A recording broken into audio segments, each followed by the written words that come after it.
សម្រាប់អាកាសធាតុត្រជាក់អញ្ចឹងបងប្អូនអត់អន់ដឹងថាបានហូបអី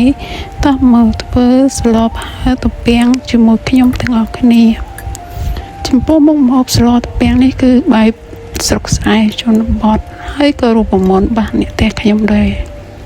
ចំពោះម្លាយមានទំពាំងភីមើបស្លឹកងប់និងម្អម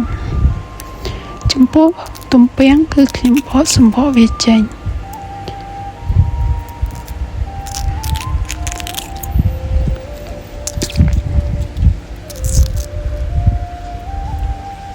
បន្ទាប់ពីបកសម្បកវាចេញហើយគឺខ្ញុំយកវាមកចិតជាបន្ទះស្ដើង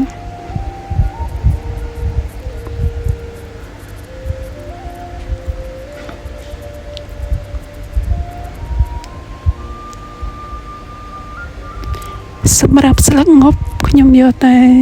ត្រួយខ្ចីតែបើបន្លែខៀវបងប្អូនចូលចិត្តបន្លែផ្សេងក៏អាចដាក់បានដែរ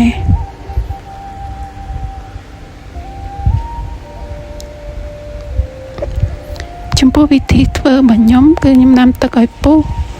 រួចហើយខ្ញុំដាក់ទំពាំងដែលចិត្តនឹងចូលរួចហើយខ្ញុំដាក់អង្ករបន្តិចដើម្បីឲ្យទំពាំងនឹងឆាប់សាបបន្ទាប់មកដាក់បង្គាក្រៀបសាច់ជ្រូកចិញ្ច្រាំ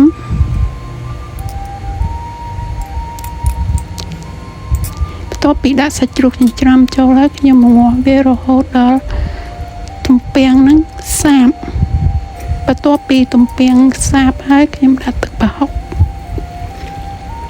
សម្រាប់ទឹកប្រហុកបងប្អូនដែលចូលចិត្តដាក់ទឹកត្រីជំនួសបានបន្ទាប់មកខ្ញុំដាក់អំបិលស្ករសម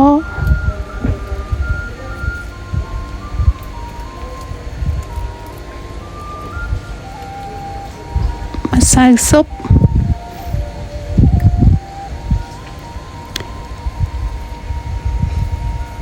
ប៊ីចេង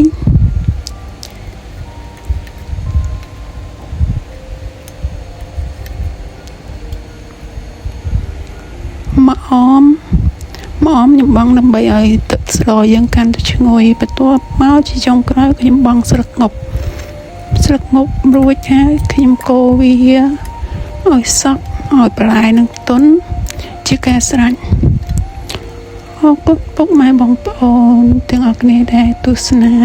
វីដេអូនេះតាំងពីដើមរហូតដល់ចប់